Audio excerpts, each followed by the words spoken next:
What's up, guys? We're back and we're on the Xbox One home right now. And if you're wondering why there's no game being played, there is Battlefield 4 in the disc tray right now, although I'm not playing it. It's because I have news regarding an Xbox One update that's coming to players next week on the 11th that I kind of wanted to share with you guys. You know, I probably have some of my subscribers who are on the Xbox One but maybe don't pay attention to news like this, that don't follow them on Twitter, don't keep up with things like this. I do, and I kind of want to bring you guys information on the update in case you probably didn't hear about it or probably miss out on that kind of news. I'm going to share with you so that you'll be in on the loop and will know, oh, hey, look, my Xbox has an update next week. What's it about? I'm going to give you that news right now.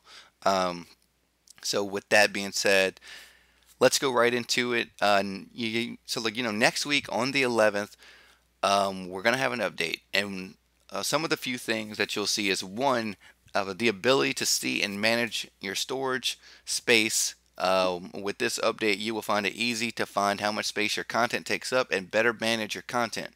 So, with that being said, let's go to the My Games and Apps app, and let's kind of go into that real quick. So, pretty much, when you have an Xbox One, you have to install all the games to your hard drive. It doesn't matter if it's digital based or a disk based games, they all have to go to your hard drive. But what happens is that these games can take up anywhere from 12 gigabytes to 40 gigabytes. Like you see, Battlefield has 35, but plus all of the future DLC coming to it, it'll probably be in the 40s.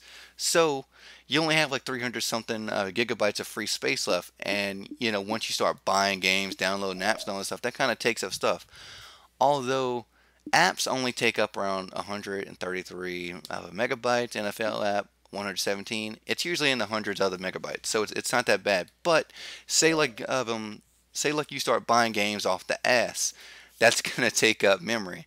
So the only thing bad about that is that on the Xbox One you can't see your storage space, and that's kind of poop. I don't like not being able to see my storage space.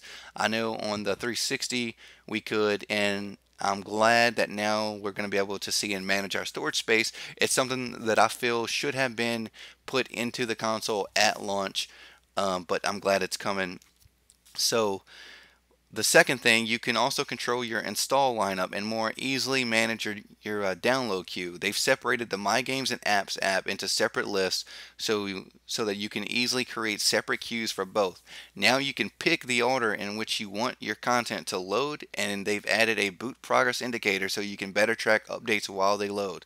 So let's say that you had like an update for Battlefield, but you also had say like a game download. Like say you had like an update for Battlefield going on, but you had an update for Forza. You can manage that efficiently and do them how you want. So that's pretty cool. Now let's go back to the home. Um, the next thing, the battery power like indicator for your controller battery life is back. You can see it right on the home screen, so you can easily track how much battery life is left on your controller. So if you look at the bottom right hand of my screen where it says 2:28 p.m., what's going to happen is next week on the left side of that, there's going to be a controller symbol with a battery symbol right on top of it that's going to show you what your battery life is for your Xbox One controller.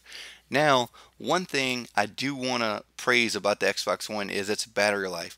I have the charge and play kit where you plug a, USB wire like up to the console and you plug it into your controller, and once it's charged, your controller is pretty much charged for 5 days. I mean, that's the longest mine has ever went, like pretty much without having to be charged. And I gotta tell you, like, I play my Xbox at least once to two times a day for like a good while, and 5 days of not having to charge your battery is really, really good. I really like it. So that's one major plus about the whole battery thing. But it's cool now that you actually be able to see exactly how much battery you have left in your controller. That's pretty cool. So the next thing, it says you will be able to use your keyboard, well, a USB a keyboard with your Xbox One. I don't know why you would need to use a, USB keyboard for your console. I mean, maybe to send messages. I'm not sure, but I mean, that's the only thing that I can really come up with. I mean, I don't have a USB keyboard, so I guess that doesn't really fall in line with me and what I'm doing. So, but if you have a USB keyboard, now you can use it with your Xbox One, so that's pretty cool, I guess. And now some other stuff. Some stuff that I'm actually kind of excited about is it features many new improvements, including lots of behind the scenes updates for developers building apps and games for the Xbox One. Several new features we believe the fans will love, stability and product updates to improve the customer experience, and continuous improvements to the quality of Kinect voice so commands become more fluid and responsive just over time. While they won't be going into all of the details of the product updates, they're just sharing the information right now. But with the whole Connect voice commands becoming more fluid and responsive, I'm kind of psyched about that because, in my opinion, the Connect is already pretty responsive. And to show you, I'll kind of say something right now. What can we say? I guess Xbox, go to achievements, and it goes straight there. Like Xbox, stop listening. To me, it's already pretty fluid and pretty responsive. So, like, if their plan is to make it even better, that's going to be pretty neat. Because I really don't have any problems with the Xbox One's Connect. I really never have problems as far as voice goes. But if they're making it better, that's pretty awesome. But um, pretty much overall, that's the main core of the updates coming to the Xbox One next week on the 11th. They're also going to be making the system faster and more smoother to run, so that's kind of what I'm looking forward to that as well. And on March 4th, there's going to be another system update that says countdown to Titanfall, and I'll kind of just read that briefly real quick before we wrap up this video and end it. And it says on March 4th, in advance of what is expected to be the biggest game launch of the year, and believe me, Titanfall is amazing. I played the alpha, a really, really fun game. Um, we will be delivering another system update to prepare your Xbox One for Titanfall. This update will contain many new features and improvements, most significantly to our party and multiplayer systems, available on March 11th. Um, so right now, if you go look at the party thing going on, let's go to party.